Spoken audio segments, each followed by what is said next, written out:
Badan Pusat Statistik atau BPS mencatat ekonomi Indonesia tumbuh sebesar 5,61% selama kuartal 1 2026. Angka ini lebih tinggi jika dibandingkan kuartal 1 2025 yang tumbuh sebesar 4,87% secara tahunan.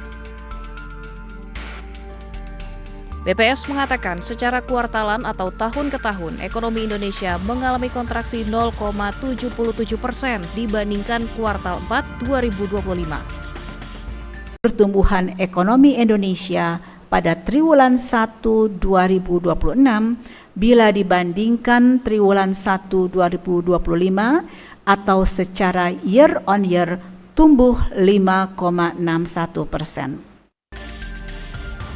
BPS menambahkan konsumsi rumah tangga menjadi sumber pertumbuhan tertinggi. Kinerja konsumsi rumah tangga pada kuartal 1 2026 utamanya didorong oleh mobilitas penduduk pada momen libur nasional dan hari besar keagamaan sebagai upaya mendorong pertumbuhan ekonomi. Selain konsumsi rumah tangga, penopang pertumbuhan ekonomi lainnya didorong oleh investasi pemerintah, antara lain pembangunan terkait prioritas nasional dan investasi swasta. Sementara itu, konsumsi pemerintah tumbuh 21,81%. Seiring meningkatnya realisasi belanja, terutama melalui program Makan Bergizi Gratis atau MBG.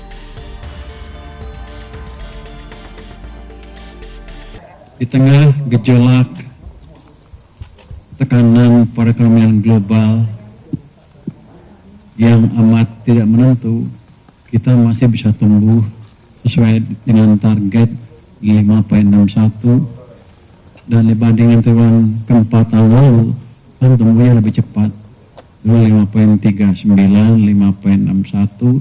Jadi clear sekali kita sudah bisa terlepas dari kutukan pertumbuhan 5%.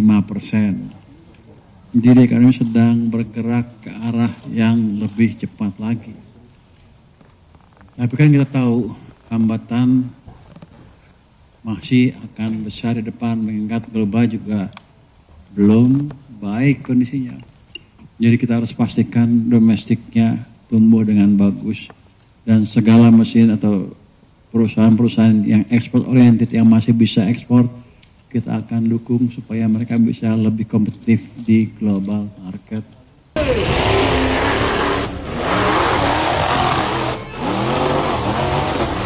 Inilah detik-detik ketika sebuah truk monster yang sedang beratraksi tiba-tiba hilang kendali dan menabrak kerumunan penonton.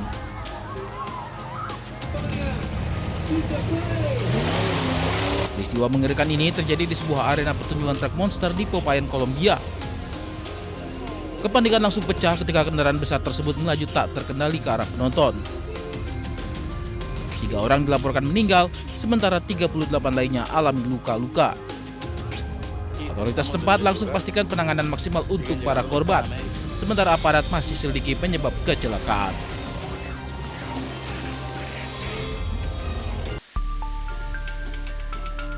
Bismillahirrahmanirrahim. Kasus dugaan penistaan agama yang melibatkan nama Yusuf Kala bergulir kian panas. Setelah Gerakan Angkatan Muda Kristen Indonesia melaporkan JK ke polisi, kini giliran aliansi 40 ormas Islam melaporkan sejumlah nama. Mereka diantaranya Permadi Arya alias Abu Janda dan 2 politisi PSI, Ade Armando dan Grace Natali. Ketiga dilaporkan dengan dugaan melakukan framing buruk terhadap potongan video ceramah JK. Ulah ketiganya juga dinilai dapat merusak kerukunan antar umat beragama. Yang akan melaporkan 3 orang, yaitu saudara Ade Armando, saudara Permadi Arya, dan saudari Grace Natali. Teman-teman juga sudah mengetahui terkait kasus dan kejadiannya. Yang pasti kami menganggap bahwa apa yang mereka sampaikan dalam video ataupun podcast yang mereka lakukan, kami anggap mereka telah memframing, melakukan upaya-upaya yang kemudian itu memenuhi unsur tindak pidana. Kami anggap perbuatan Ade Armando dan kawan-kawan telah mengancam kerukunan umat beragama di Indonesia. Polemik pelaporan JK berawal dari beredarnya potongan video yang menampilkan ceramah JK di Masjid UGM Yogyakarta. Dalam ceramahnya, JK membahas soal mati syahid terkait konflik di Poso.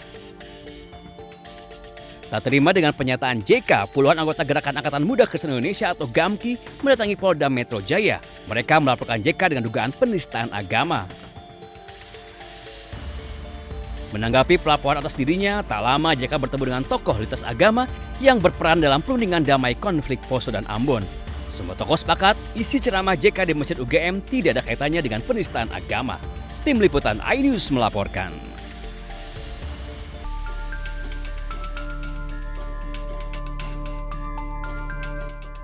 Badan Pusat Statistik atau BPS mencatat ekonomi Indonesia tumbuh sebesar 5,61% selama kuartal 1 2026. Angka ini lebih tinggi jika dibandingkan kuartal 1 2025 yang tumbuh sebesar 4,87% secara tahunan. BPS mengatakan secara kuartalan atau tahun ke tahun, ekonomi Indonesia mengalami kontraksi 0,77% dibandingkan kuartal 4 2025. Pertumbuhan ekonomi Indonesia pada triwulan 1 2026 bila dibandingkan triwulan 1 2025 atau secara year on year tumbuh 5,61%. BPS menambahkan konsumsi rumah tangga menjadi sumber pertumbuhan tertinggi. Kinerja konsumsi rumah tangga pada kuartal 1 2026 utamanya didorong oleh mobilitas penduduk pada momen libur nasional dan hari besar keagamaan sebagai upaya mendorong pertumbuhan ekonomi. Selain konsumsi rumah tangga, penopang pertumbuhan ekonomi lainnya didorong oleh investasi pemerintah, antara lain pembangunan terkait prioritas nasional dan investasi swasta. Sementara itu, konsumsi pemerintah tumbuh 21,81%. Seiring meningkatnya realisasi belanja, terutama melalui program Makan Bergizi Gratis atau MBG.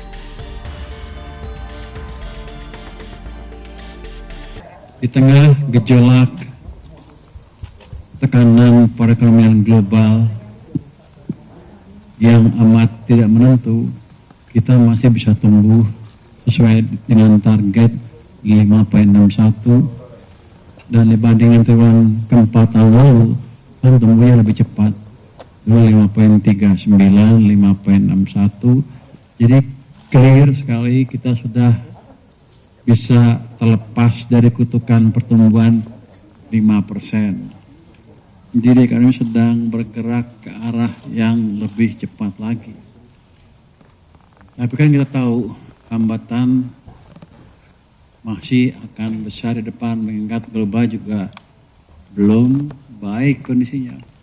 Jadi kita harus pastikan domestiknya tumbuh dengan bagus dan segala mesin atau perusahaan-perusahaan yang ekspor oriented yang masih bisa ekspor, kita akan dukung supaya mereka bisa lebih kompetitif di global market.